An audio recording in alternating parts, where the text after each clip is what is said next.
Where do you think, or how do you think Bannon will wield his influence from the outside? And you've covered this administration a lot. You've covered a lot of the kind of conspiratorial and right wing voices who are still very much there. Is that who do you think is still, cause for concern? I guess if you're in the West Wing.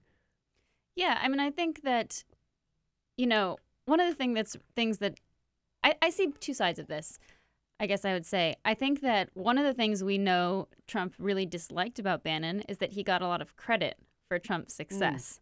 And so he would stress, he came on very late, he really didn't like the fact that the media was giving Bannon credit for his success. But I think that Steve Bannon did have a lot of sway with him. I mean, the president saw eye to eye with him on a lot of things, but Bannon, I think, really did guide his thinking. Long before he joined the campaign, Trump would go on his radio show and he'd basically coach him through, what to think and what to say right there on air.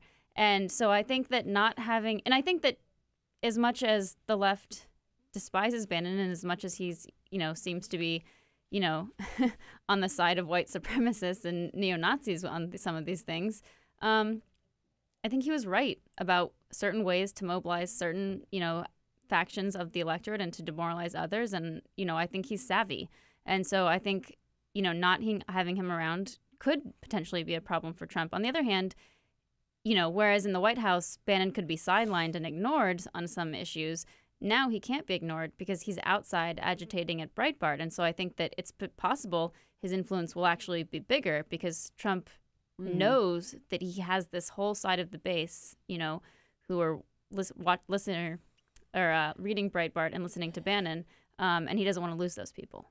Yes, and you had Trump on Saturday tweeting his support for Steve Bannon, thanking him for his service to the country, and also giving him a little bit of a stamp of approval in this effort to build, or expand upon the media empire that he already created to some extent with Breitbart, saying that, the fake news media could deserve some competition.